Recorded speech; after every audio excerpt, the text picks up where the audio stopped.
Sejam muito bem-vindos ao nosso canal Palavra e Essência. Última semana, último dia do ano de 2023. O nosso desejo e oração aqui é que 2024 sua vida seja moldada na Palavra de Deus. Fizemos um intervalo na semana passada nos estudos que vimos fazendo sobre uma série sobre escatologia, né? Ficou redundante, uma série sobre escatologia que nós estamos fazendo. E hoje eu quero retomar, e hoje vamos falar sobre o milênio, 1000 anos. Mas antes, deixe-me dizer, se você não é inscrito no canal, por favor, se inscreva, deixe o seu joinha lá em todos os vídeos, que isso é muito importante para a divulgação do vídeo, e deixe um comentário de pelo menos 3 palavras, que essa interação ajuda o algoritmo a identificar que o vídeo é importante, que o vídeo tem relevância. Então, por favor, me ajude nesse sentido.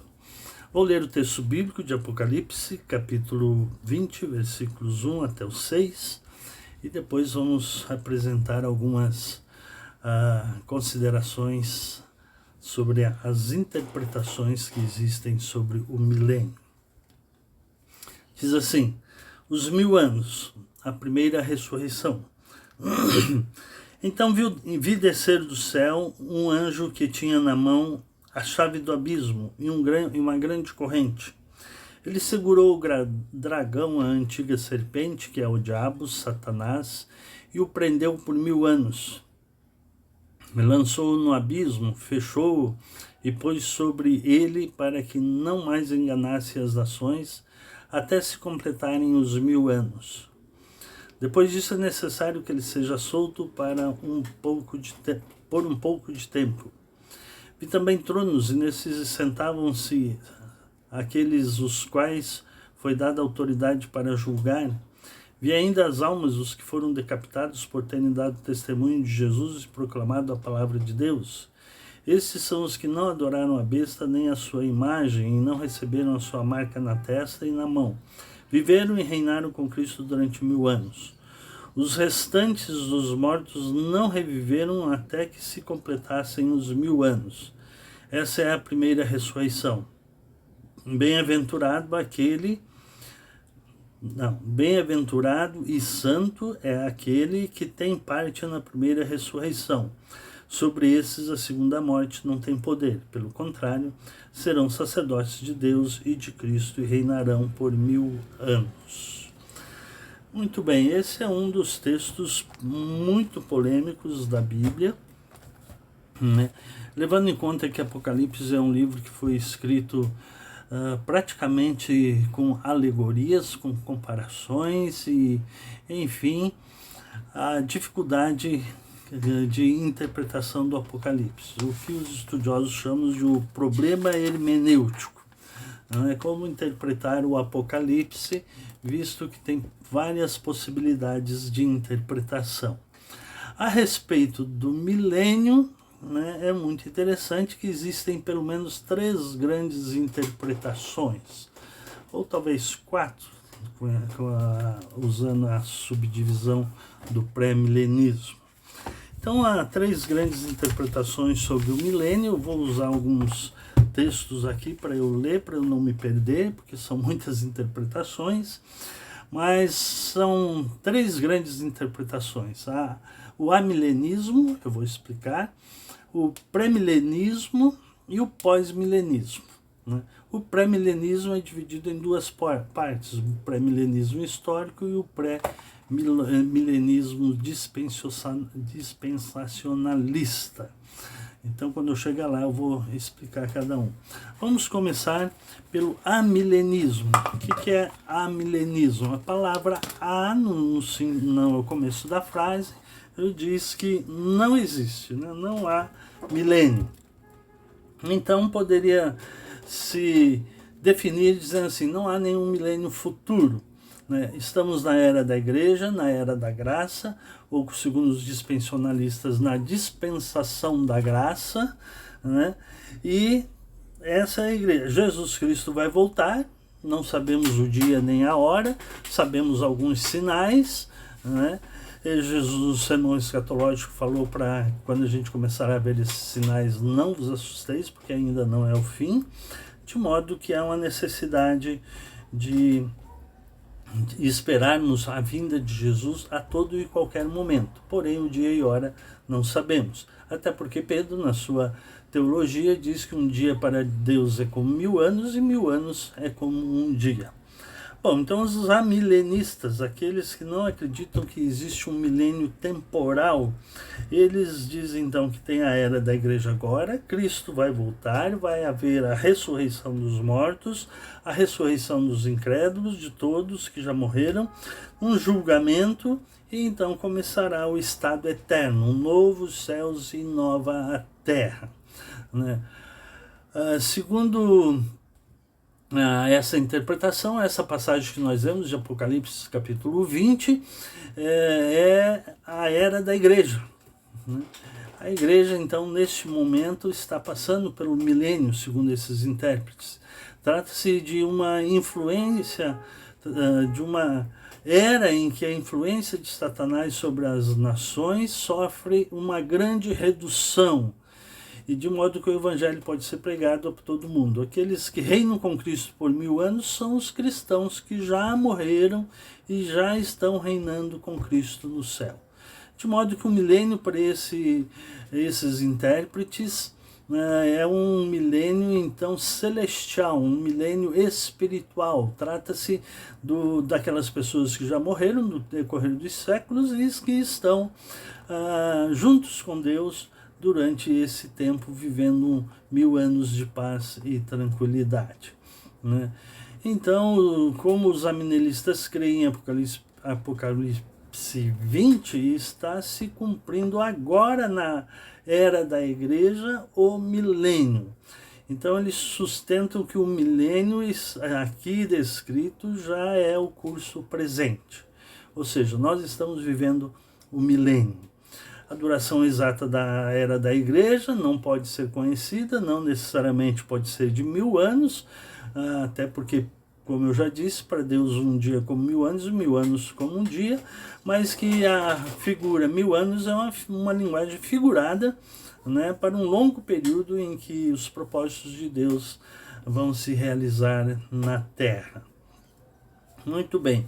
Então, quando Cristo voltar, haverá ressurreição, tanto de crentes como em espírito, e encontrarão um pleno gozo no céu para todos sempre. Então já começará o estado eterno que os estudiosos chamam. Esses são os amilenistas. O milênio está dentro de cada crente e está sendo usufruído pelos crentes que já morreram. Então, de modo que esse milênio é uma figura celestial de Cristo, daqueles que já morreram em Cristo e estão reinando com Cristo agora. Essa é uma posição. Não estou dizendo que essa é certa ou errada. Estou mencionando as posições que são possíveis de interpretar e que se têm interpretado no decorrer dos séculos. Depois, em segundo lugar, então, primeiro o amilenismo. Segundo é o pós-milenismo. Segundo lugar, segunda interpretação. O prefixo pós significa depois, né? Então, nós temos o pós-milenismo da seguinte forma. Temos a era da igreja, né? Estamos vivendo a era da igreja. Após a era da igreja virá o milênio.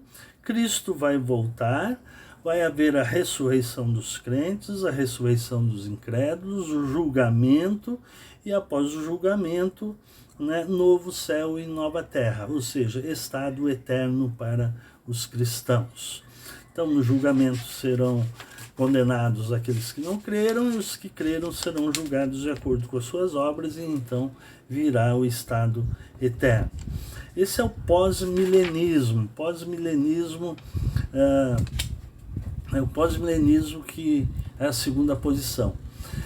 O avanço do evangelho, segundo essa posição, o avanço do evangelho e o crescimento da igreja se acentuarão de forma gradativa, de tal modo que uma proporção cada vez maior da população mundial se tornará cristã. Essa é a grande tacada do pós-milenismo. Como consequência, haverá influências cristãs significativas na sociedade e esta funcionará mais e mais de acordo com os padrões e gradualmente, né, virá uma era milenar de paz e de justiça. Esse milênio durará um longo período, não necessariamente 1000 anos, porque não é literal, é figurativo.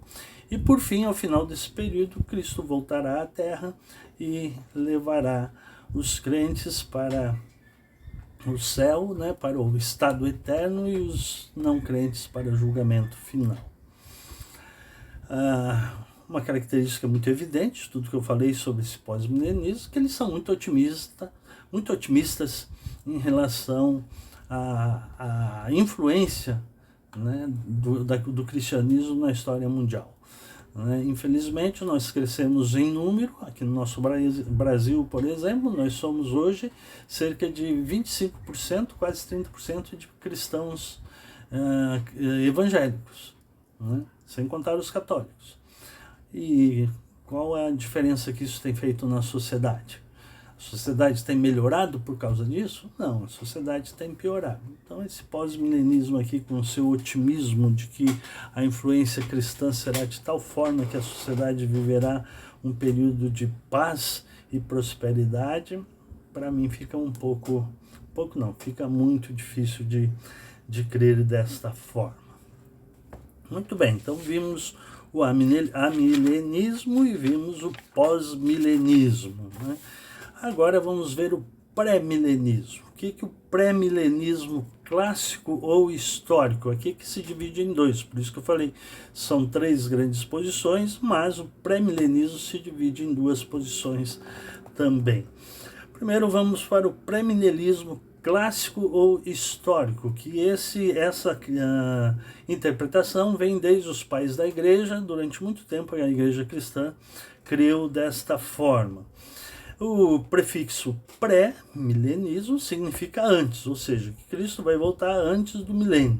E a posição pré-milenismo diz que Cristo irá voltar então antes do milênio. Esse é o ponto de vista defendido desde os primeiros séculos do cristianismo. Então o que nós temos aqui? Nós temos a era da igreja, finalzinho da era da igreja, a grande tribulação, né? Cristo volta, os mortos em Cristo ressuscitarão, né? Os mortos em Cristo com fé para o estado eterno de gozo, e os incrédulos para o fogo eterno, para o inferno. Então, após esse pré-milenismo aí, então, Cristo vem, né? Os crentes sobem, né? Os não crentes não sobem, né? É um momento imediato, e a partir desse momento, então, começa-se o milênio. Depois Cristo volta outra vez para a ressurreição dos incrédulos e julgamento daqueles que ficaram ainda, e como se fosse uma segunda oportunidade. Então começará o estado eterno, novos céus e nova terra, né? Então é como, voltando um pouquinho, tem a era da igreja, tem a grande tribulação, Cristo volta, leva os cristãos, os que têm fé em Cristo, estabelece-se o milênio, esses cristãos vão reinar por 1000 anos, depois Cristo volta novamente com a ressurreição dos incrédulos e julgamento dos mesmos e condenação. Então se começa a partir daí o estado eterno, somente após o milênio. Esse é o pré-milenismo, chamado pré-milenismo histórico.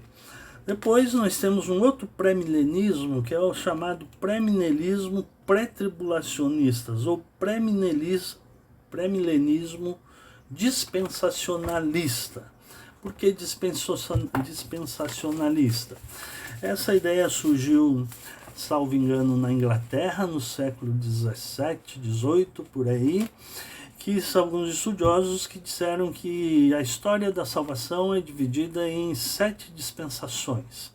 Na primeira dispensação da inocência, depois a dispensação da consciência, depois a dispensação do governo humano, depois a dispensação da promessa, a dispensação da lei, e hoje estamos na dispensação da graça após a morte e a ressurreição de Jesus Cristo, e que terá uma sétima dispensação, que será a dispensação do milênio. Dispensação é lido e entendido nesses contextos aí como tempos de reinados, ou reinados não, tempos de acontecimentos a respeito da história da salvação. Então seria a dispensação da inocência, por exemplo, Adão e Eva lá no jardim antes do pecado. Dispensação da consciência, depois que eles saíram do jardim do Éden, e por aí vai. O importante é que nós estamos na dispensação da graça, segundo esses estudiosos, e que nós estamos, então, prestes a entrar na dispensação do milênio. Vou usar como base, estava usando como base até agora a teologia sistemática do Gruden, esta aqui, bem grandona, mas agora eu vou usar um texto mais resumido do Dr. Russell Shedd, Escatologia do Novo Testamento, em que ele resume bem esta questão e de uma forma muito interessante. Vou até ler um trechinho para que os ouvintes, irmãos, entendam perfeitamente o que eu estou querendo dizer, que é o premilenialismo, já falei, né, pré-tribulacionista, ou premilenialismo dispensacionalista.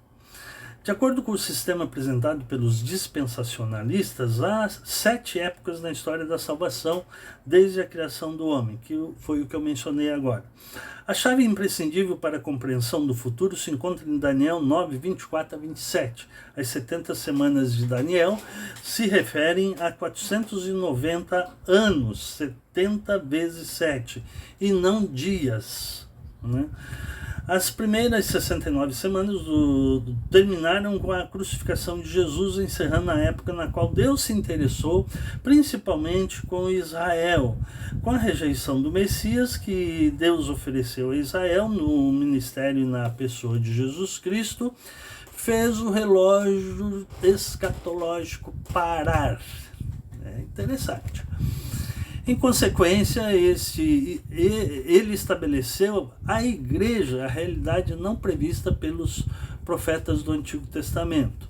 Portanto, a igreja é o mistério revelado a Paulo e aos escritores do Novo Testamento, conforme Efésios capítulo 3, Colossenses capítulo 1, Romanos 16, 25 a 27 e outros textos.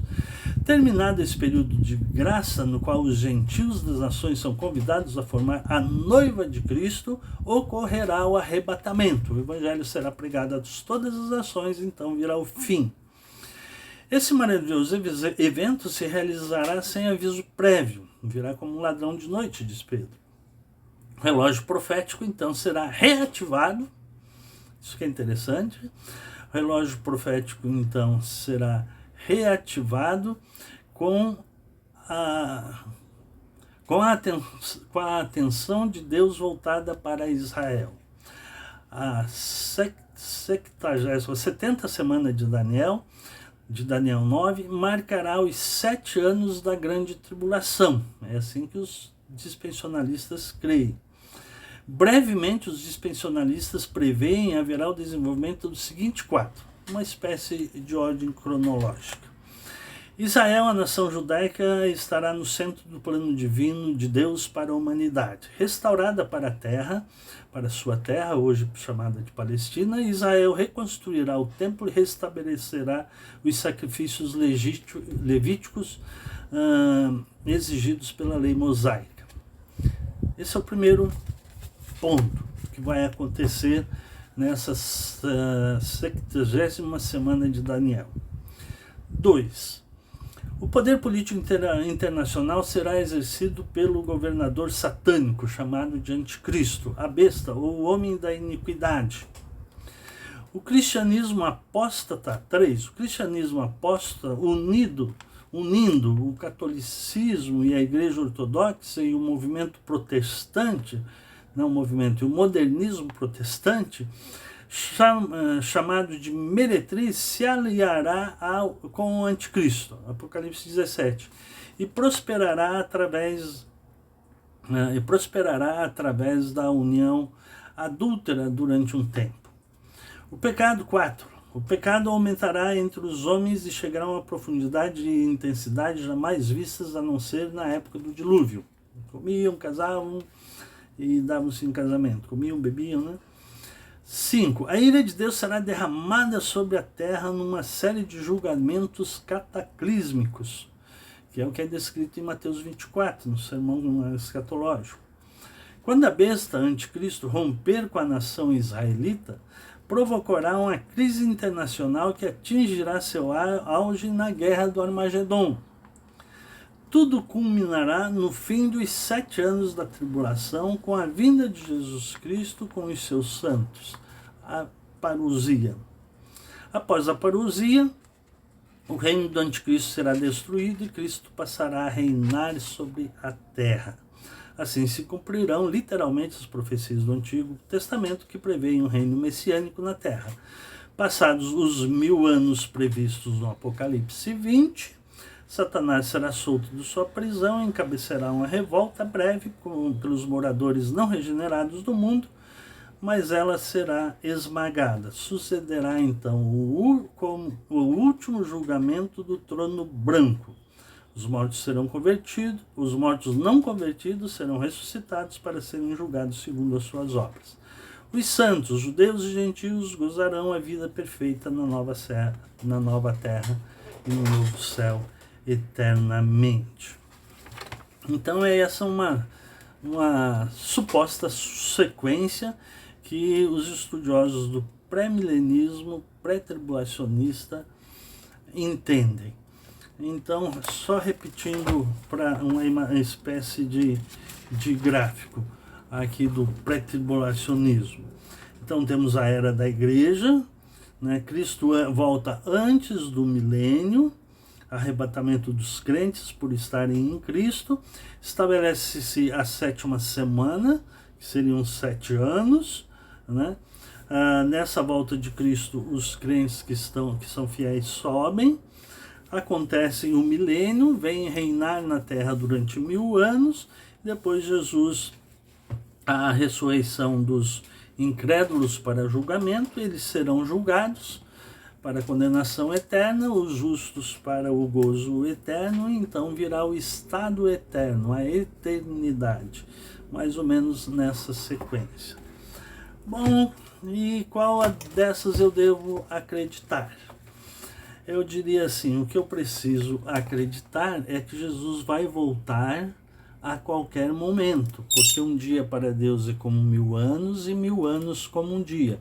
Eu não preciso assumir uma posição, eu sou amilenista, eu sou pré-milenista, eu sou pós-milenista, eu sou pré-milenista, pós-tribulacionista, eu sou pós-milenistas, pré-tribulacionistas e por aí vai. Eu não preciso assumir nada disso em relação ao Apocalipse capítulo 20. O que eu preciso é, como diz Pedro, 2 Pedro capítulo 3, é estar em pé na presença de Deus e ser encontrado por Ele sem mácula e irrepreensível.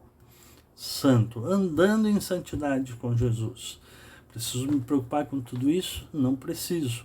Preciso viver em santidade e esperar Cristo voltar hoje. Porque um dia para Deus é como 1000 anos e 1000 anos é como um dia. Então ele pode voltar hoje ou pode demorar 1000 anos. Né? Ou 500 anos, sei lá. A gente não tem. Jesus falou que não nos foi dado a capacidade de conhecer tempos ou épocas relacionando-se à volta de Jesus. Né? Diz que só o Pai sabe. Então, como devemos viver? Conforme Pedro nos alerta, viver em paz, sem mácula e irrepreensíveis. Esta é minha palavra, que Deus os abençoe em nome de Jesus.